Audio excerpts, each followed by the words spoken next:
The current travails of lawyer slash journalist slash talking head Jeffrey Toobin just tells people how absolutely screwed up half the human race, meaning men, can be. And anyway, I was kind of shocked. I guess I shouldn't have been, because I haven't really followed Toobin's career much of recent years, but he's had at least 5 different scandals or disgusting things that he's done, that he's made headlines for, including allegedly fathering a child with a mistress.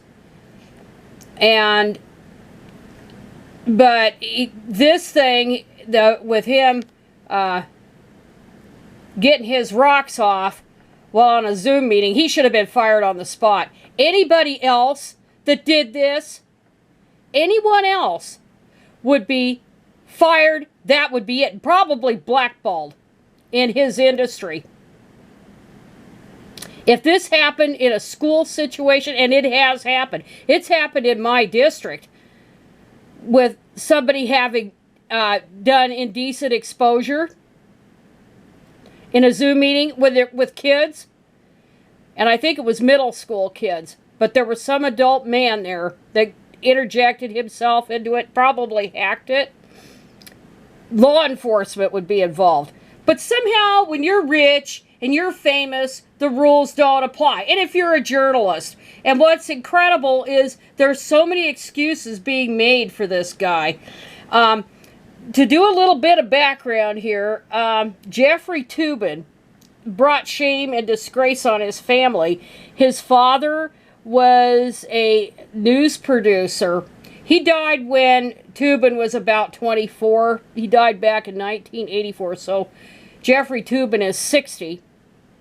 And his mother was a pioneering woman journalist named Marlene Sanders. And Toobin was their only child, Jeffrey Toobin. But she wrote works about how difficult it was for women to break into a male-dominated field, which journalism was then at the time she was in it. She was with ABC for years. And she was very distinguished. Very admired, very distinguished. I assume her husband, was also a very distinguished, had a very good career. But what happens? This spawn that they had just brought disgrace on the family. It reminds me of Anthony Weiner and his antics with the dick pics. And then David Carradine, who we all remember what the hell happened to him when apparently he died of autoerotic asphyxiation. I think I have that right. And the family tried like anything to deny such an embarrassing thing. But he brought disgrace on the family. And this is what this guy has done. He's brought total disgrace. He's so entitled. Jeffrey Toobin thinks he's so entitled, he could just do something like that. Well, you would think, instead of being suspended, he would be fired. I mean, that's a firing offense.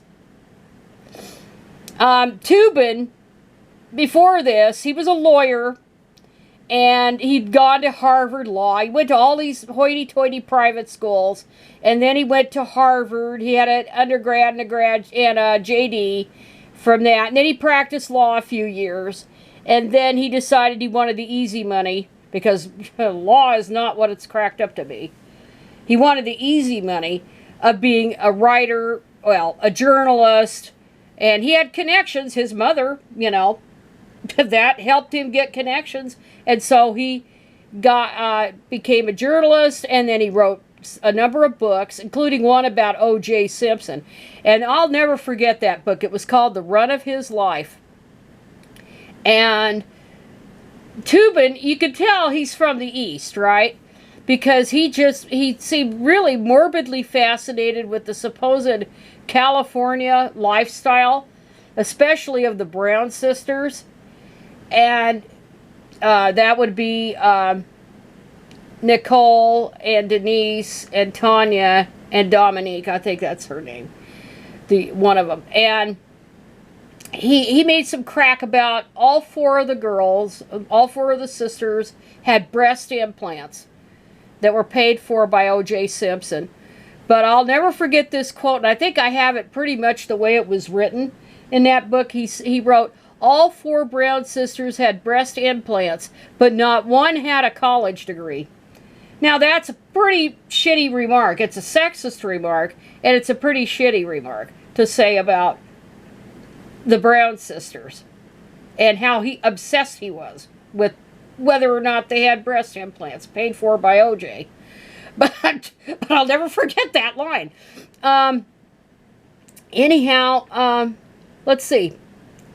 But who would have ever thought, with all that prestige and crap that he had, that he would be a pervert? And it is a pervert to do this.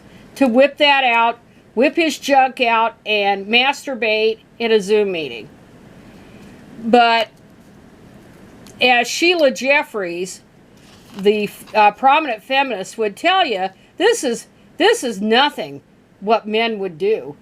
You know, she has an encyclopedic mind of all the perversions that men do, plus a strong stomach. And I could say the same for Gail Dines on that score. But anyhow, I came across a couple of articles here that just really just condemn him, and he should be fired. But it's both of these articles are really about privilege of the wealthy, not just male privilege, but privilege of the wealthy. And it's amazing how many men defend it. But I would challenge these men to do that at their workplace. If they have a Zoom meeting, they would be gone. This guy gets a suspension, they would be fired, they would be blackballed. That's what should happen here. And it doesn't matter that he went to Harvard Law. I mean, that doesn't impress me. Just because he went to Harvard. Like this person was so obsessed on the Rolling Stone article with, well, it's beneath somebody that went to, an Ivy League college to do it. It doesn't matter. Doesn't matter. I mean, look at old Trump. Went to the University of Pennsylvania, the Wharton School, undergrad, graduate, which isn't as prestigious as the MBA program. But it doesn't, in fact, it doesn't shield you.